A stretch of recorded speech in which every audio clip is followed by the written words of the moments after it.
Thank you very much. I'm very happy to be with you and share some of the interesting work we are doing in modeling complex systems. The topic today will be brief introduction of something that's named Global Change Explorer, the publicly available web-based tool for exploring the impacts of global change.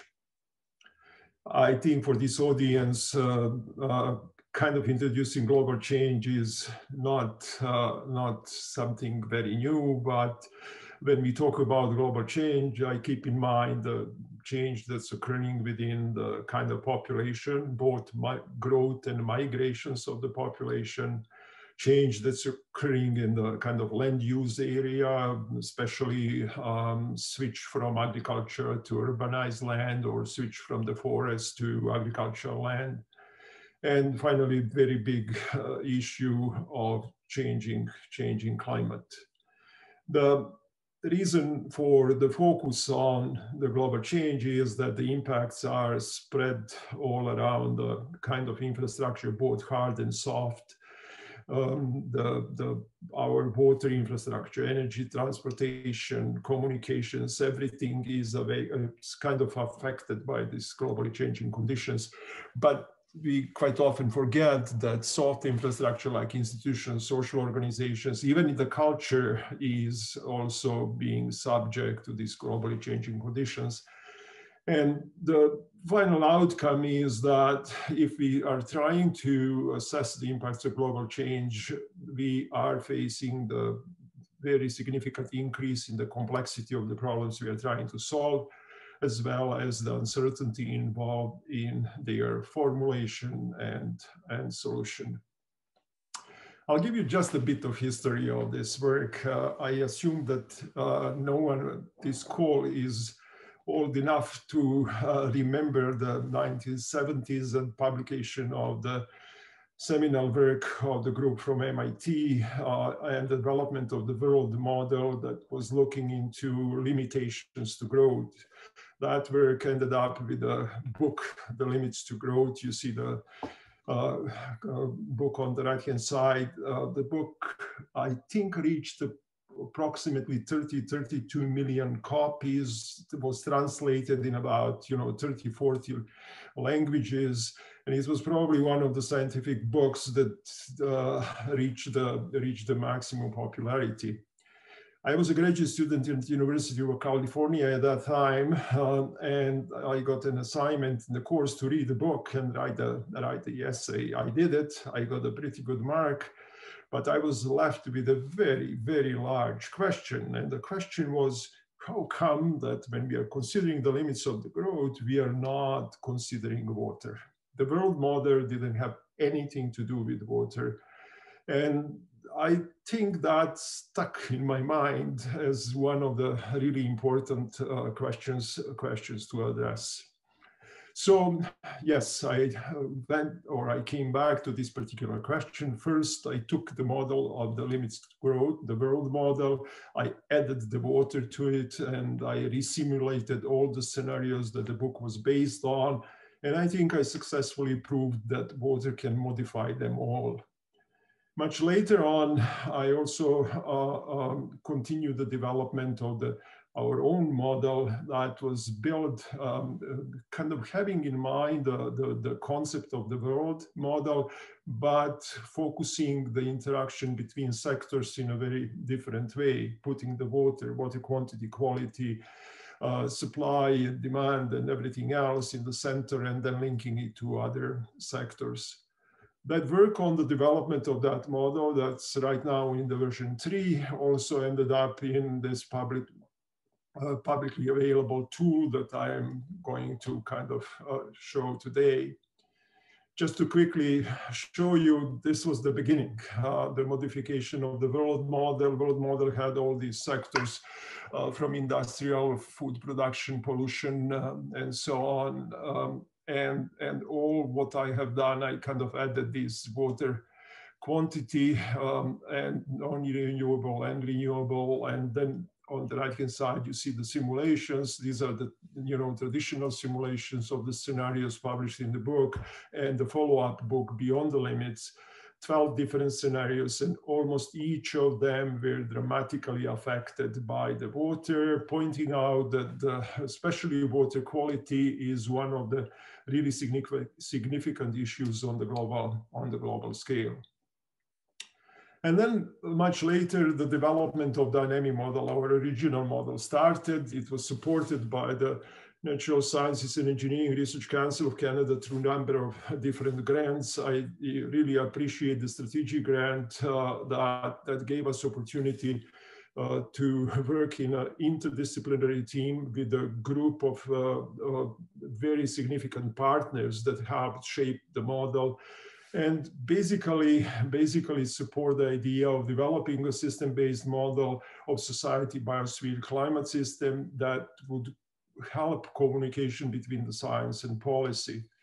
So the members of the team, all from different groups, you can see economics, policy, political sciences, systems modeling, engineering, worked with the representatives of the federal departments of environment, natural resources, finance, fisheries, and agriculture in order to kind of develop and transfer the model to these departments for their policy making. This is the kind of high level structure representation. The model currently has 12 different sectors, from climate, carbon, population, land use, to nutrient cycles, water supply, persistent pollution. And in different colors, if you can see on this slide, are the kind of intersectoral feedbacks. Each of the sectors is a very detailed now model in itself. It includes approximately 600-700 differential equations and state variables and uncounted number of feedback relationships. We came up to some estimate of over 8,000 feedbacks acting together in order to produce the kind of dynamic behavior of such a complex system. But the point was that we successfully kind of connected. Let's follow the red line, like the carbon sector, climate, food production, population, and then energy and economy that affects again the carbon. And you can follow the other colors and see how these different sectors interact between themselves, and by this interaction actually create that complex behavior.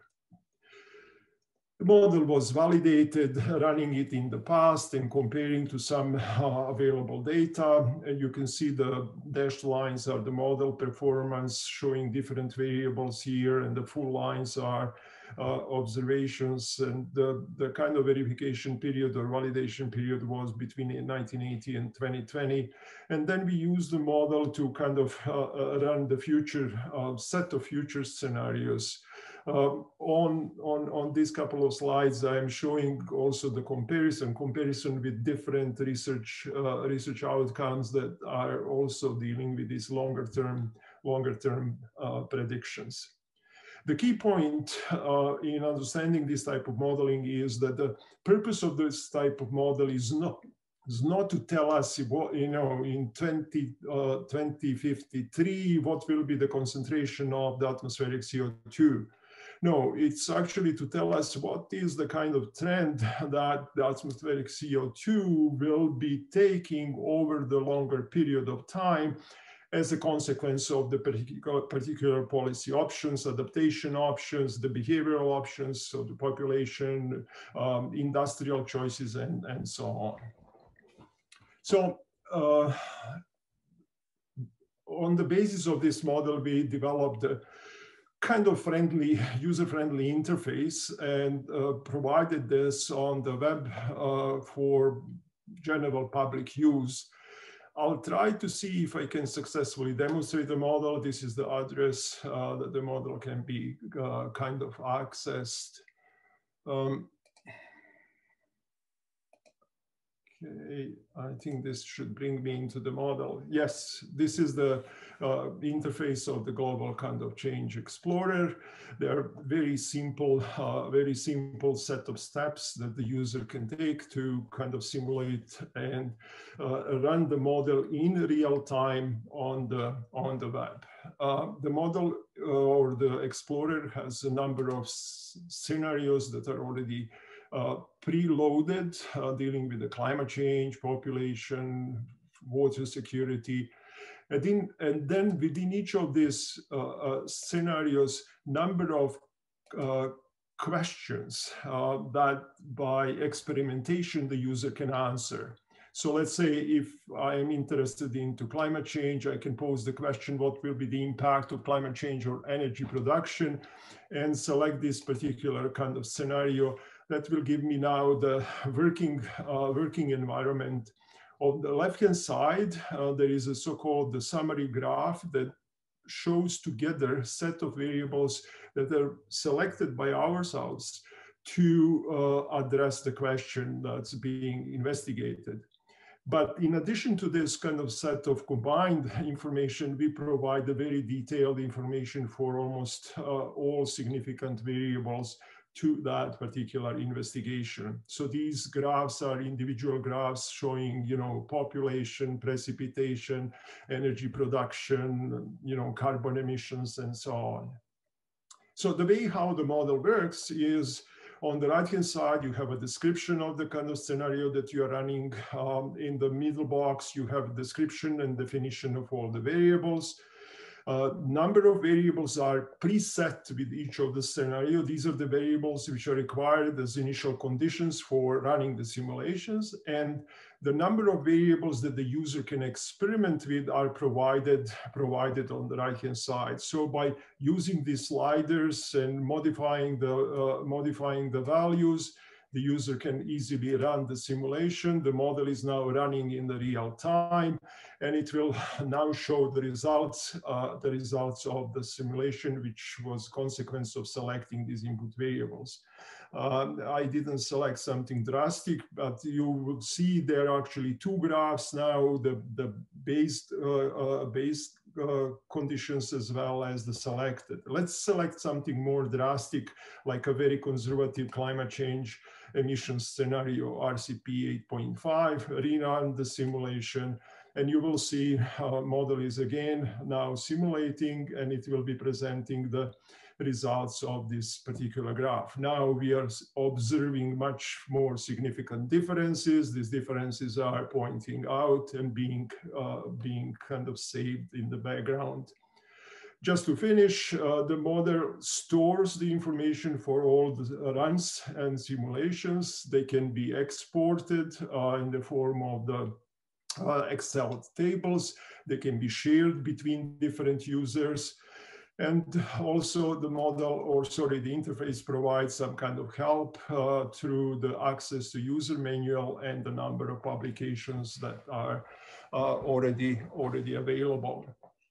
So let me finish just to point out the direction we are going on from this kind of global modeling perspective. I am now very much interested in coming down to regional scales.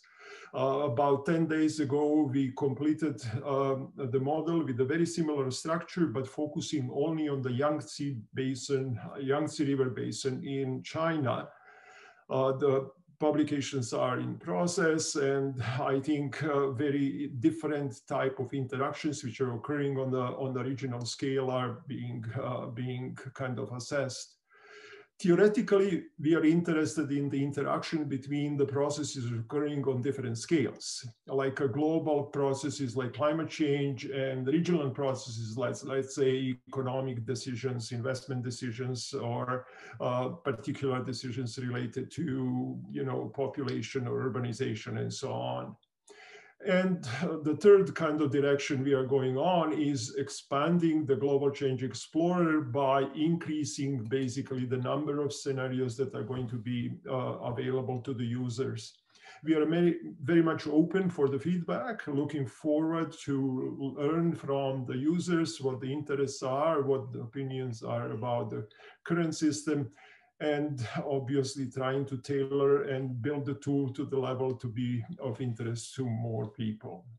With this, I'll be happy to answer some questions when we come to that part of the day. James, back to you.